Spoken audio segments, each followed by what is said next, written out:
Eh, ada kamera nih. Halo guys. Kali ini bersama dengan saya Muhammad Sadewa Albani. Hari ini kita akan membahas tentang apa itu dunia komunikasi politik. Komunikasi politik yang ada di kota Surakarta itu banyak sekali yang kita dapatkan. Tentunya banyak beragam di kota Surakarta ataupun di sudut-sudut kota Surakarta itu banyak kita jumpai. Salah satunya adalah tentang kopi. Nah, kopi ini menarik untuk kita bahas nantinya. Sebelum kita masuk ke dalam pembahasan tentang kopi, di sini saya akan menjabarkan sedikit tentang apa itu dunia komunikasi politik. Komunikasi politik bukan hanya sekedar teori yang ada di dalam kelas saja, tetapi bagaimana kita melihat realitas dinamis yang ada di kota itu, tentang kebijakankah ataupun opini publikkah ataupun arah itu bagus untuk bangsakah ataupun sebagainya. Maka dari itu, tema yang saya angkat hari ini adalah tentang bagaimana setiap pelaku atau pegiat pengusaha coffee shop ini dapat membanjiri di setiap sudut-sudut kota Surakarta. Yuk, kita balik yuk. Kebijakan terhadap bisnis coffee shop yang ada di kota Solo ini tentu menjadi fenomena nyata yang terjadi baru-baru ini.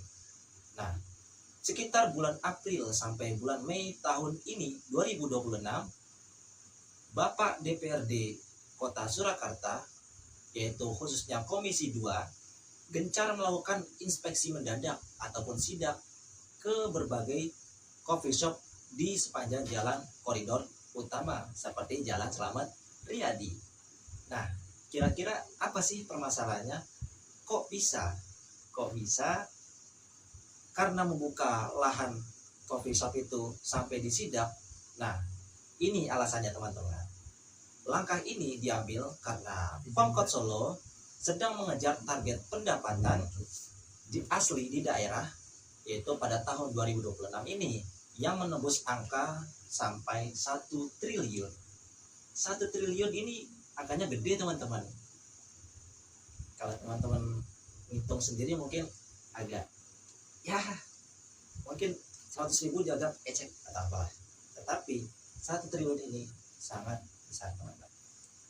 Nah, pemerintah menganggap bahwa coffee shop yang menjamur di kota Solo ini mempunyai potensi pajak yang besar yang belum sinkron antara data real di lapangan dan pelaporan keuangan. Nah, jadi pemerintah ini takut kalau misalkan terjadi miskomunikasi antara data real yang ada di lapangan itu serta pelaporan keuangan itu tidak sinkron, terjadi perselisihan antara ini uang masuknya kok segini dan sebagainya. Nah, di sisi lain para pelaku usaha dan komunitas kreatif, ini dia yang saya sampaikan tadi buat teman-teman yang ingin membangun usaha coffee shop, terutama yang ada di kota Surakarta ini, bahwa mereka merasa tekanan regulasi ini bisa menghambat pertumbuhan ruang ketiga anak muda. Menariknya, fenomena ini dibaca dengan sangat cerdas oleh para politisi lewat strategi yang kita sebut dalam perkuliahan sebagai political marketing atau branding. Nah, maka lainnya, bayangkan saja kalau ada politisi atau pejabat publik di kota Solo yang mau menggait suara Gen Z atau milenial, mereka nggak akan lagi nih pakai strategi kaku yang dulu-dulu, tetapi mereka akan memasang baliho besar pakai jas lagi formal, kelihatannya keren kan, intimidatif. Itu cara lama, cara konvensional. Nah, strategi branding mereka hari ini jauh lebih adaptif, yaitu mereka akan memakai baju adat baju kasual nih, baju yang kekinian banget gitu kan, ataupun kaos polos seperti kaos polo, kemudian kaos oblong dan sebagainya, ataupun kemeja flanel. Nah, lalu membuat agenda seperti ngopi bareng yuk. Nah, ini dia. ngopi bareng dibalut dengan apa namanya itu tadi, outfit kekinian, dan ataupun membuat event di kedai kopi hits yang ada di kota-kota Solo. Mengapa sih hal itu dilakukan? Meski kita bertanya-tanya. Nah, ini dia. Karena secara teori politik marketing itu sedang dijalankan, bahwa mereka sedang melakukan positioning, bahwa positioning ini harus lebih melekat kepada anak-anak muda, karena anak-anak muda mudah sekali untuk terbawa arus di dalam zaman yang lebih modern saat ini. Jadi mereka itu kayak ngerasa gue tuh bagian dari kalian gitu loh, gue dengerin aspirasi kalian sambil nyantai-nyantai kayak gini, sambil ngopi-ngopi kayak gini, enak banget. Dan gue juga paham gaya hidup enak anak muda Solo ini lebih kepada kopi ataupun ngopi pagi, itu dia. Enak banget teman. Nah ini dia.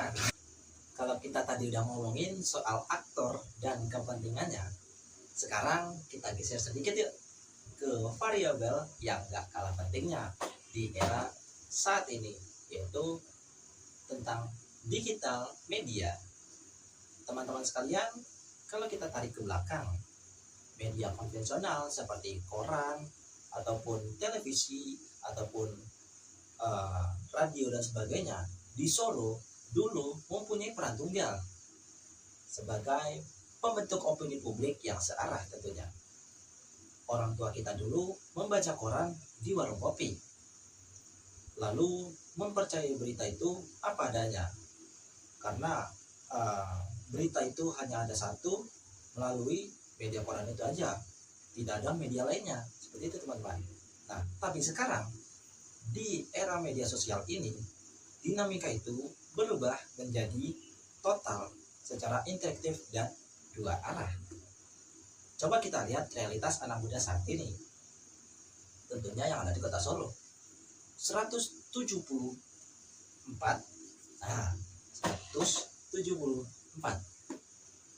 lebih coffee shop baru yang menjamur di kota Solo ini bukan menjadi ruang fisik tempat kita aja, tetapi ini adalah ruang digital yang terintegrasi.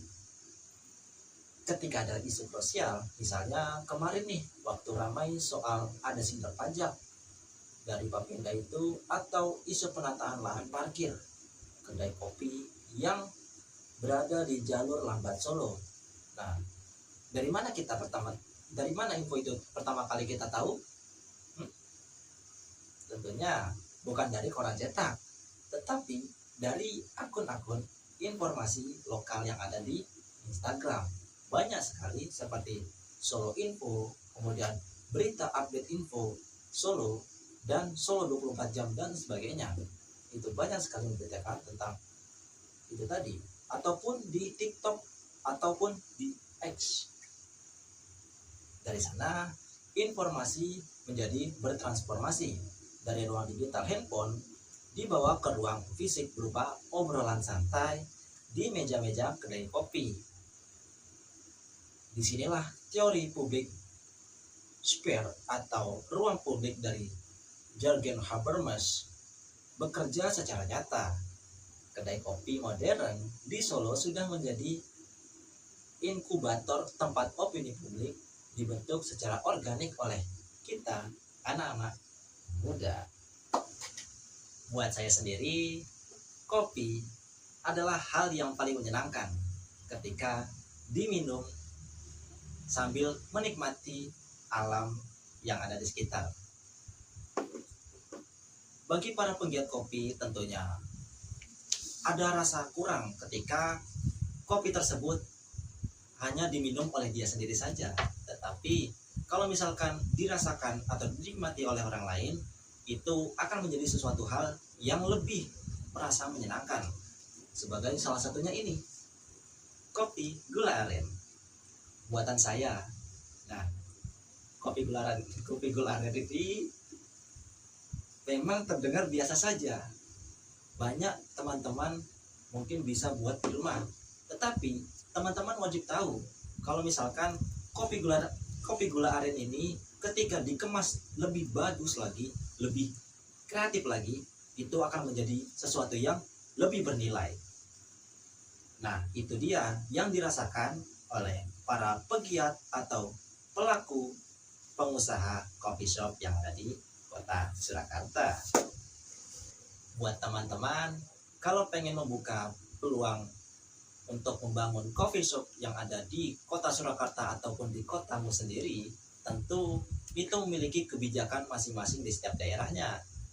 Nah, di sini di kota Surakarta itu terdapat beberapa kebijakannya. Nah, belakangan ini terjadi kontroversi tentang kebijakan fiskal, yaitu terhadap bisnis coffee shop yang ada di kota Solo. Kota Solo itu terdengar orang-orang itu menganggap bahwa kota Solo ini adalah kota kopi, ataupun kota Solo ini adalah kota 1000 kopi. Ya, itu betul. Karena di setiap penjuru kota Solo itu pasti ada coffee shop, terutama di Jalan Slamet Riyadi. Nah, teman-teman, kalau kita bedah pakai teori komunikasi politik, ini namanya etika berpolitik. Nah, fenomena kopi yang ada di kota Solo ini seru banget bahasanya. Di sini ada yang namanya aktor pemerintah, yaitu DPRD dan juga Bapenda. Mereka ini tugasnya apa sih? Mereka ini tugasnya yaitu menegakkan aturan dan mengejar target pajak daerah. Tujuannya itu baik, teman-teman, yaitu demi pembangunan kota. Siapa sih yang nggak pengen kotanya itu maju? Pasti semuanya pengen dong. Siapa yang nggak pengen?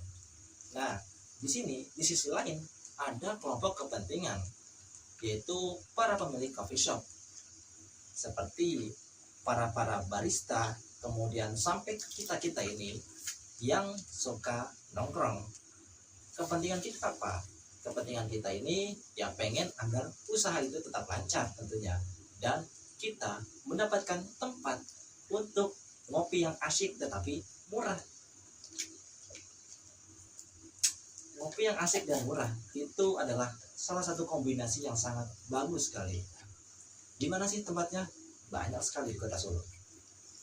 Nah, di sini letak komunikasi politiknya, teman-teman. Kedai kopi lagi bukan sebagai tempat beli kafein, tetapi menjadi arena bertemunya antara dua kepentingan ini. Bagaimana pemerintah mengomunikasikan aturan tanpa membunuh kreativitas anak muda. Anak-anak muda di luar sana banyak memiliki kreativitas, tapi jarang atau langka sekali yang memiliki bakat menjadi seorang barista. Dan bagaimana anak muda itu menyuarakan aspirasinya agar ruang ketiga itu mereka tidak digusur. Nah, mereka juga berharap bahwa tempat mereka di coffee shop itu tidak digusur oleh orang-orang yang menginginkan atau tidak menginginkan untuk tidak berkembang di coffee shop itu. Nah, ini adalah bentuk nyata kalau politik itu nggak jauh-jauh dari cangkir kopi yang kita minum setiap harinya.